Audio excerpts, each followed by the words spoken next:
Hello, hello, friends, family, and close associates. Welcome to the first of hopefully many recordings made by yours truly and fellow content creator Harbo Womes. The audio you're about to hear was in fact recorded just over a week ago, meaning we jumped on the hype train slightly early without knowing that Chibnall and Jody would be stepping down 3 days later. I want to first give a little notice that my audio is not 100% up to scratch, so you may hear a little echo as a result of me being 30 centimeters away from my microphone. Secondly, you will probably hear me trip over my words as I try to think out what to say. I've only listened to myself over after reading scripts where I strived for perfection and clarity in my delivery. Here I realise how truly inept I am at talking, so I do apologise for that on my part. Anyway, hope you enjoy the show. I'll leave you all in the trusty hands of myself and Harbo from 10 days ago.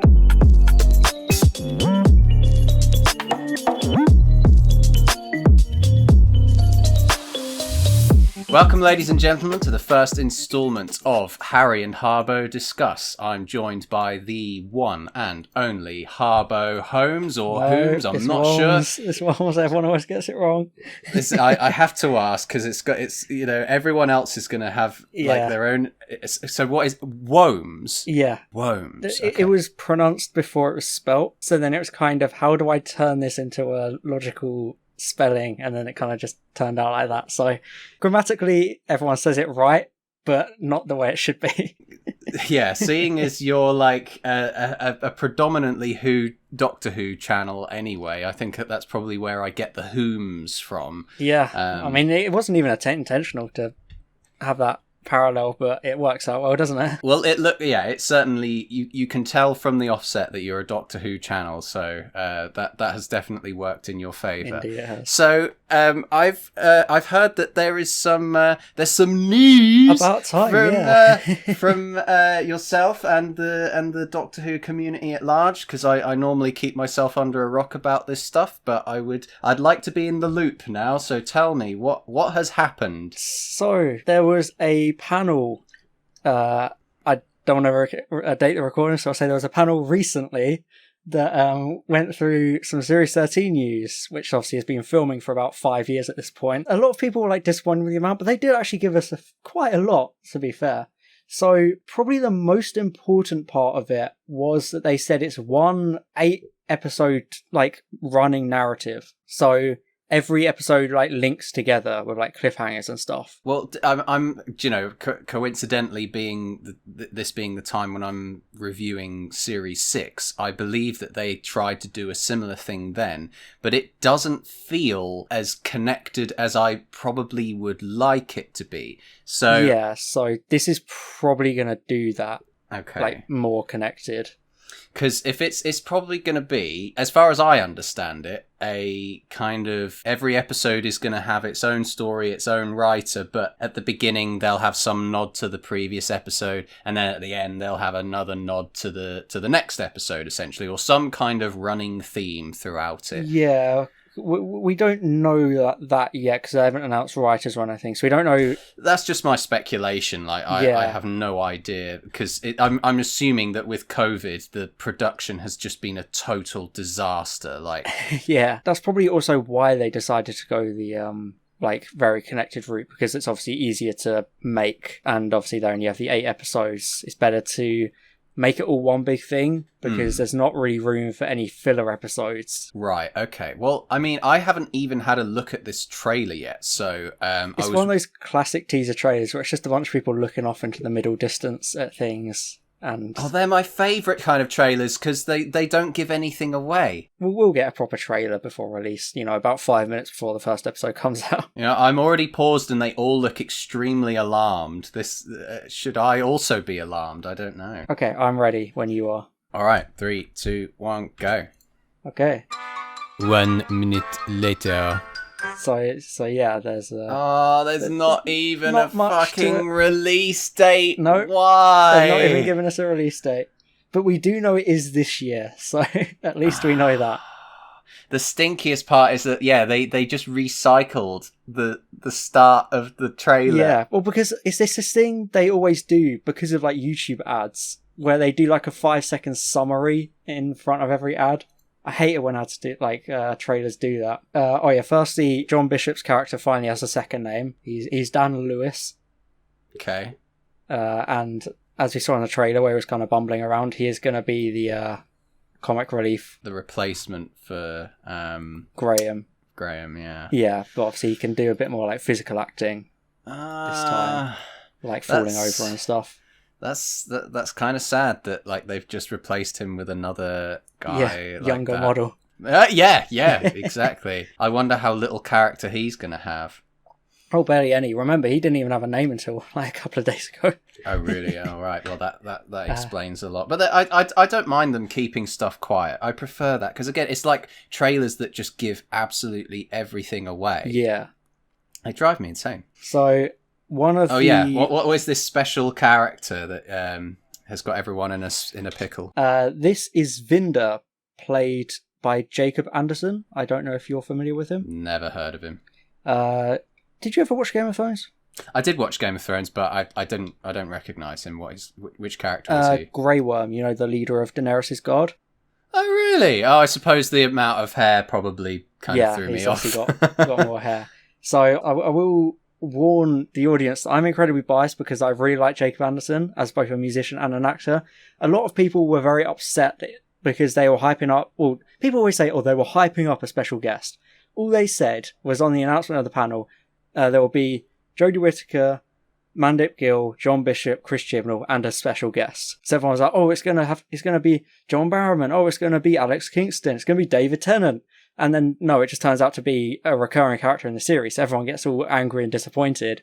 When really that's on them for getting all hyped up about it. Getting hyped up about Doctor Who is a fool's errand in exactly. In the first and place. you already get people speculating that he's a Time Lord already, and they're just going to be disappointed. Everyone's a Time Lord though, Harbo. Exactly. So what they revealed about him was he's going to be a recurring character throughout the season, or series, sorry. Mm-hmm. Obviously that means he's going to be more than just a usual guest, which makes me understand the special guest branding, because we can assume like a tertiary companion kind of thing, like River or Jack, where he props up here and there throughout. Jacob Anderson did mention that he got to go on the TARDIS set, so that implies he does have scenes in the TARDIS. So yeah, this will be interesting, which I think it will work well, because he's not a full-on companion, which obviously that could mean he's a villain, could just mean he's a good guy that they keep like coming up against. Not another teeth guy. What was he called? Tim Shaw. Tim Shaw! No, I hate calling him Tim Shaw. They made him a joke within the first 5 minutes of him being in the show by calling him Tim Shaw. But yes, Vinder will have his own spaceship apparently, so that is an interesting thing to note. Well, because some people said, because there was a promo image revealed of him, and some people said he kind of looks like he could be part of the Division, and it could be, maybe, but I don't know. I'm excited to see what role he plays, mainly just because, I like the actor. I'm sorry, Harbo, but what's the Division? From The Timeless Children, the finale, the... there we go. Yeah. I can't even remember that. Oh, dear me. That's the problem with like this Chibnall era. It's taken such a slow burn that you can't remember half of it. Well, I have to say, I think I myself must have hyped up this whole scenario far too much. Oh, Series 13! I thought there was just going to be an announcement date like that. That's all I ever go into trailers looking for. And there wasn't I even normally just skip to the end to find out. It will most likely be October, because rumours from ages ago were speculating October, and that's probably most likely, because that's when Series 11 started airing. Oh, right. So okay. I would assume they're just going to go back to that. I don't know when the best time for things to be on TV anymore is, because it's not like people really watch like broadcast TV. Well, I mean, anymore. we all know the best time was, late March, April 2020, when no one had anything to fucking do. Yeah, exactly. There were leaks of Returning Monsters filming. I don't know if you know about those. No, I live under a rock, man. I don't. Okay. The problem is that if I follow every single rumor, Yeah. you know, I'll normally get people who will just ping me. Oh, have you seen this? Have you heard about this? Yeah. And I mean, even yourself, you know, sent me a message about it, and I thought, all right, we're going to have to do something about this because otherwise, like, this will be the kind of like, dear audience, I have heard about X, Y, and Z. Pretty and much, yeah. This is what I think about it now, instead of having to reply to 1,000 comments all at once. And, you know, and it'll keep everyone in the loop, I think. Yeah. Go on, give me more juicy details. What have I missed? Okay, so Returning Monsters, I don't know if you want me to reveal who they are or not. I don't care. They didn't say in the panel, that's why, so it's still in like spoiler territory. Right. So was Grey Worm in... I really shouldn't use this word. Was he on the panel? I can't remember his actor's name. He wasn't on the panel properly, but he did send in like a video message through like Zoom or whatever. But yeah, he stated that he was a Doctor Who fan growing up, so that's always good. Again, with the speculation, because he's got his own ship, and he joked about like... he said something like, "Oh, my heart's," and then corrected heart. And everyone was like, "Oh, that must mean he's a Time Lord. He plays a Time Lord." Even though he's probably just making a Doctor Who joke. So yeah, that's pretty much all we know about him for now, is that he'll be in throughout. So all 4 of the ones on the panel were asked to sum up one word for the series. And I think it was like Jodie said inspirational, John Bishop said like funny or something like that. The 3 actual cast members said the stuff you'd expect. But then Chibnall said swarm, whatever the fuck that means. So that's clearly some kind of hint as to something that might be in it. One word to sum up Series 13, swarm. Yeah. And we... As in, like, a swarm of bees? Yeah, we can only assume that's kind of he just said swarm. Everyone's transcribing it as, you know, a swarm of something. So, yeah, so that might be interesting. Some people are really diving in deep because there was a monster in Classic Who called Nucleus of the Swarm from one of like the most hated Tom Baker episodes. So I think we can probably say it's not going to be that. I was thinking of that Birdemic episode when Praxeus, like everyone was attacked by the terrible. Praxeus. That's what I was thinking of when he said swarm. But so that's all we know from know. Chibnall's other hinting. So that could mean anything. To be fair, I think it's just so weird now that like it's come to be almost cyclical now that. You think back to when Series 11 was being hyped up, and when everyone was kind of waiting for this massive change. You know, some writer who didn't do like the best Doctor Who episodes, but he did do Broadchurch, which I really enjoyed. And then obviously first female Doctor as well. I don't know about you, but I quite enjoyed the first episode of that series. I thought it was promising, yeah. And then the second one immediately soured me on the entire like rest of the series. But my point being that like it's kind of like after Series 11 had finished, I thought, how could it get worse than this? And then Series 12 comes along and it's exactly the same, but obviously, you know, it is.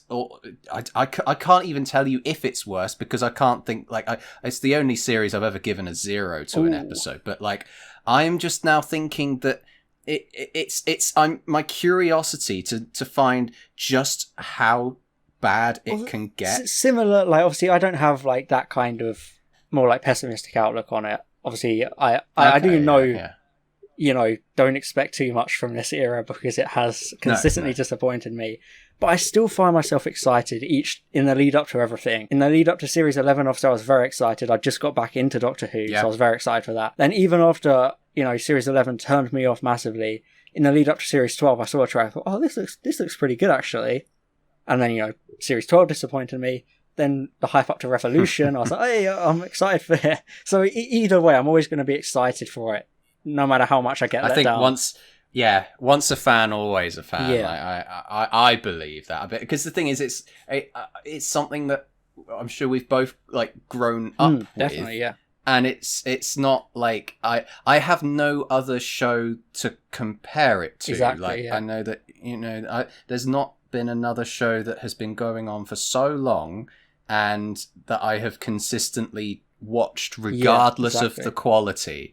That's the weirdest part about it, because, you know, every year I'll say, fuck it, I don't want to review this stinking show anymore. Even then, it's more of just like, even from a personal standpoint, I remember even series 10, because I was like very kind of red-pilled back then. I was like, no, this is too woke, I'm not going to watch this. And I still snuck and watched it on iPlayer as it aired anyway. Yeah. No, I would have been the same boat. Like, yeah, you definitely seem to have a more optimistic outlook than I do, but at the same time, like, I don't know if people genuinely put me in the categories of like the real hardliners of people who will just devour Doctor Who like a 3-course meal. Like, it's really, I don't think anyone does. It's just because I feel like I have so much to say about them instead of looking at it from the from the woke perspective, like you say, the kind of as soon as it's a woman, it's bad. Right. That's the easy one to punch down. Exactly, it's the low hanging fruit. But no, I'm excited because it's something completely different that we haven't had before in the modern era. This like very connected series. Well, I hope it's as connected as it's boasting. Yeah, I mean, it could be. just Again, I don't end know. up being very loose. Yeah, if it's connected light like Series 6 has been, then it'll be a bit more disappointing.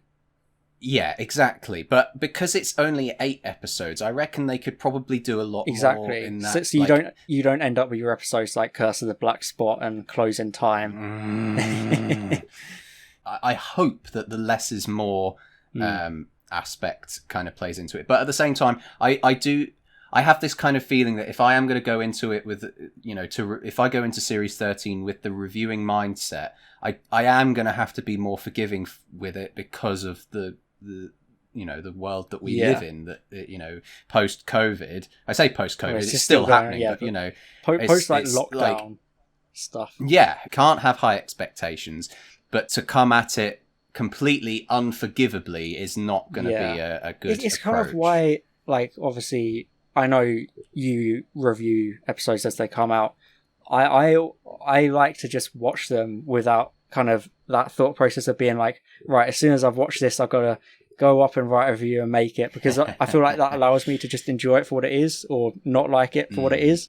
Well, I do always watch the episodes twice, like, regardless. Like, the first time I do watch it with that kind of mindset to try and enjoy I don't think I've it. ever I think I've only watched like 1 or 2 Chibnall episodes like twice, like from this era. They're so rewatchable. I think that the Jadoon episode was definitely the one that I could watch, that I had the most to gain out of watching it twice, because it has twists and turns that you don't expect, unlike a lot of them where there just is no twist whatsoever, and if there is, it's bloody awful. I'm feeling like Series 13 is going to be a lot more like those kind of episodes, because if it's all one story, then they've got a lot to pack in there with loads of cliffhangers and twists and turns and stuff.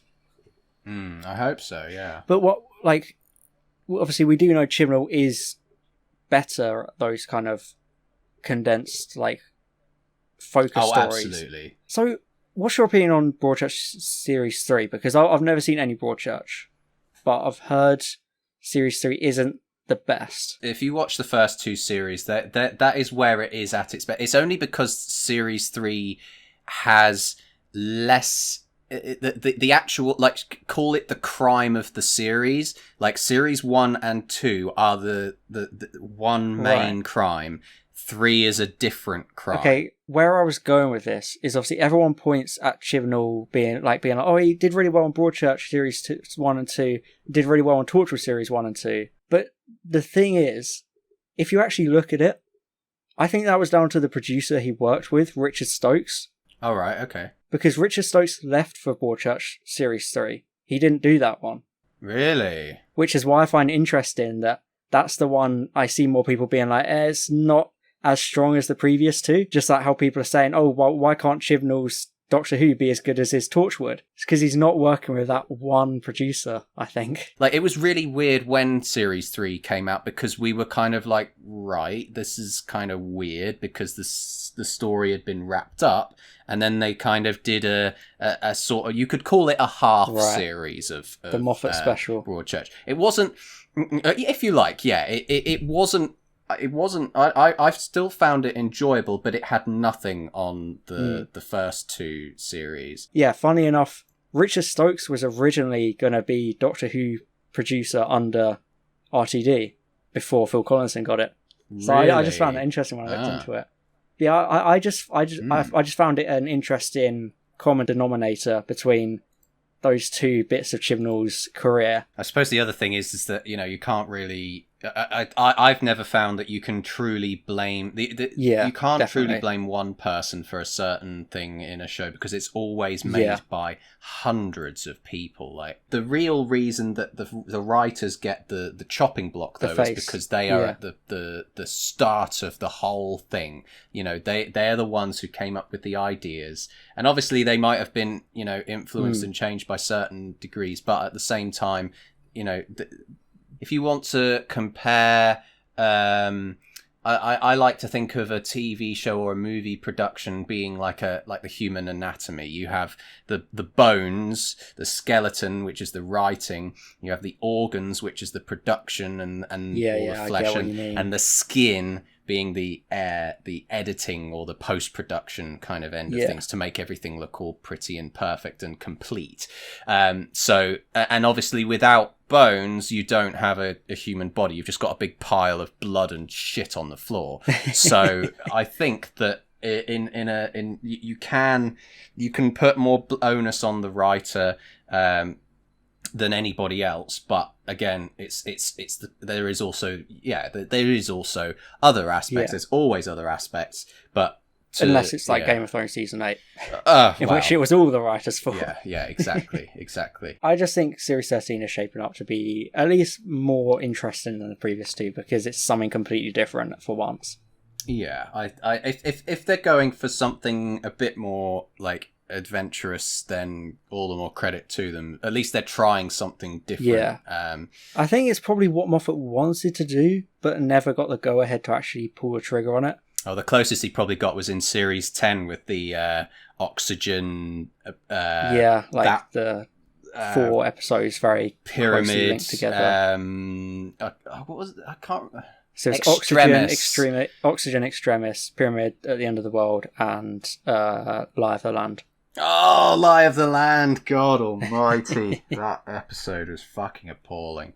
Sorry. I don't mind it. It's just so disappointing from what it could have been. Yeah, to have and I don't think that the show had really done a 4-parter in that sense before, and especially because it was just slap bang in the middle of the series as well. That was definitely like, and they didn't commit enough to connecting them, because they're not even commissioned as like a written by the same people. Aren't even officially a 3-parter.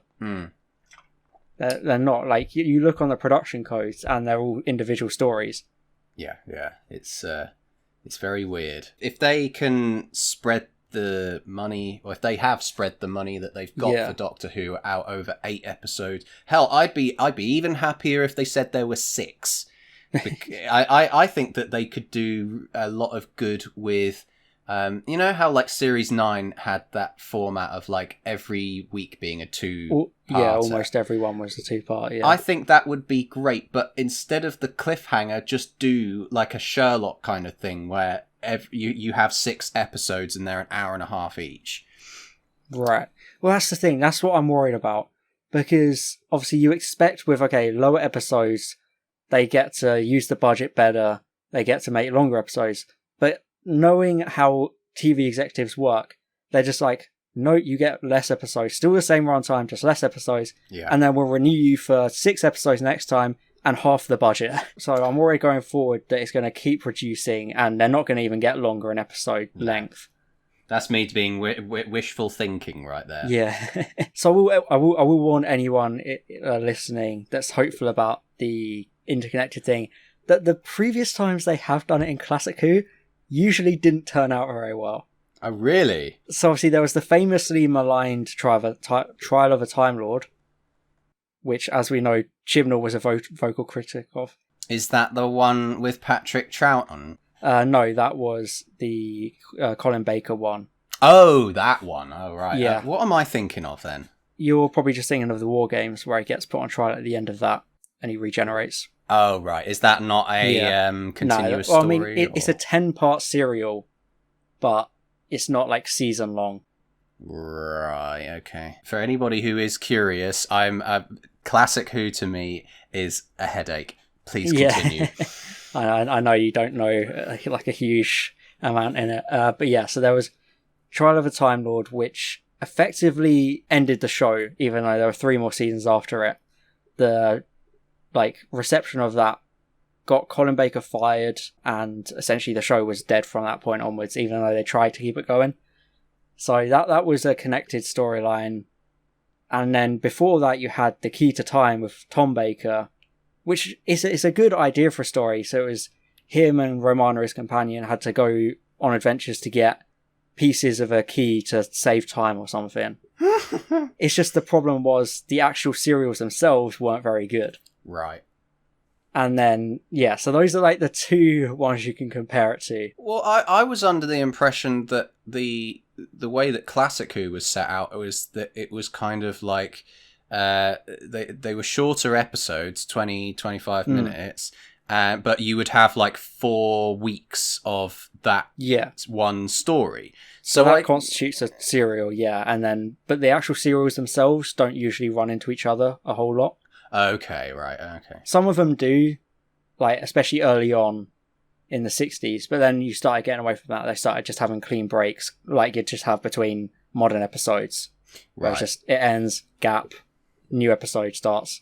Well, that's interesting you say that, because I reckon that's why the Davies era is so successful, because it is so interconnected in every single way, and not in a kind of not in the way that we're thinking of or hopefully thinking of for series 13, but it's or in the way of this Trial of a Time Lord that you were describing. Because it's funny you mention like the interconnected nature of it, because I've recently got my friend and her boyfriend to start watching Torchwood. Oh right. Where, good luck. But not really Doctor Who. I mean, no, they really liked it. Oh right. They're between series 1 and 2 now, and I managed to strong arm them into watching the series 3 3-parter, so they kind of bridge that gap. But that's the thing. My friend doesn't really know a whole lot about Doctor Who. Her boyfriend used to watch it growing up. But if I was to now say, okay, you can watch series 4, like it's really good, then they'd have to, remind themselves, they'd have to go watch Runaway Bride for Donna. Then I'd have to, for the Dalek 2-part at the end, I'd have to rewatch all 4 previous Dalek stories of that era. Then in other episodes, like you just have to watch so many episodes to get the full picture of the Davis era. That's why it's so good. Oh yeah, no, I agree. Yeah, it really is. I love it. Yeah. It's just when you actually look at it, you're like, right, I need to try and get this new person into the show, and I want them to understand everything. They just have to start from the beginning. Yeah, that's no the simplest way. Yeah, I think I have a feeling though. Please tell me if I'm wrong, but you could probably watch certain classic, as long as you understand the premise that there is a 100-year-old alien that travels in space and time in a box called the TARDIS. You could understand the majority of Classic Who stories without having to watch all the previous ones, right? Okay. Yeah, because it's so contained. You can just whack on a serial at any point and enjoy it, unless it's, something like Trial of a Time Lord, where, you've got to understand the fucking court case and politics that are going on with a doctor being sentenced. Good lord. That sounds so boring. That's one of everyone's main problems with it, the courtroom scenes. But yeah, I definitely agree that the Davies era is interconnected. what would be the word for it? Interconnected. It's like interconnectedality or something like that. It's not a more. word, but It's definitely interwoven, but it's not like interwoven. Yeah. It's like it's just just a good example of a great modern show. Because you can watch any episode pretty much on your own and enjoy it, but to get the most out of it, full package, yeah, you watch everything and it elevates everything to a new level. Yeah. And I feel like Chibnall, I feel like he waited too long to start trying to build that. Yeah. Because you had Series 11 was a complete clean break, but nothing from that carried over. Mm. So that's what I'm worried about Series 13, is if they don't carry anything over from Series 12. Well, that's it. It's all the stuff that happened in The Woman That Fell to Earth. The only things that were kind of carried over were Tim Shaw, yeah, of course, and Graham's wife. But they're not like, there's no extra characters. All the characters that were introduced end up in the TARDIS by the end. And that's not necessarily the best thing, because there you isn't think like a River Song or Jackie Tyler or Mickey Smith or John Barrowman. Because like I've always thought that you could rewrite Series 11 to have Yaz as that Earthbound character who, she's tied to her job. She doesn't really want to leave. And then she joins in Series 12 whilst being throughout Series 11. Yeah. And even then, like, you just have Ryan as the sole companion for, the first 3 episodes. Yeah. Then they come back in Arachnids and Graham joins now that he's dealt with his grief and, he wants to escape from it and stuff. So he joins. And then, you have the 2 for the rest of the series. And I just feel like that would have been better to balance it. Well, it would also have allowed for more development of Ryan as a character as well. Exactly, because they're just trying to stuff so much, like, it's not even character, it's just backstory, like, into everything that they've done. And that's exactly what I'm worrying about with Dan. Right. Because they've got 8 episodes, and characters like Yaz have had 22 episodes, and still don't really have anything going for them. Yeah. I don't think that we've got very good. I swear someone made a video essay about this, like on YouTube, about like character over backstory or backstory over character. Yeah, one or I the feel other. like I recognise that. Was that Full Fat? I think it might have been Full Fat, actually. Shout out to Full Fat videos. I had the worst coincidence with Full Fat at one point, because I do my weekly reviews, and they released a video essay about Dalek 2 days before I released my review of the episode. Oh, no. So loads of people in the comment were like, hang on a minute. And I was like, no, I had this recorded months ago. Well, that's literally, when I was streaming Lego Star Wars, apparently Ace Creeper was doing the same thing. Just like the most annoying coincidences. Yeah, well, no one's ever original, are they? I'm just reviewing a TV show. We all do it, so... Yeah, exactly. Well, when Doctor Who's all out, when I've finished with Revival Who, I'm going to probably become a total TV critic shill and just review all the modern popular news stuff, because otherwise I'm just going to, it's like my channel is literally just going to take a nosedive again in views, and I can't have that ever again. Yeah. Gotta make money somehow. Yeah. I mean, people always be like, oh, you clickbait and stuff, like, to me, and it's like, it's my job, literally. Yeah. I get paid minimum wage as it is. I need to scrape for any money I can get. Exactly. Well, on that cheerful note, I think we should wrap up. So, Series 13 is on the way, and there is absolutely no new information about it. I mean, there is, but not anything. We don't know when it's coming out. Yeah, exactly. We don't know any of the writers. That's all I care about. When is it coming But we do out? know the episode titles, and you can go watch my leak video that I released a little while back to hear all the totally real episode titles there are. Hopefully we'll reunite and when we've next got something to talk about. Yeah. Amazing stuff. All right. Nice. Well, thanks for having you on, for lack of a better term.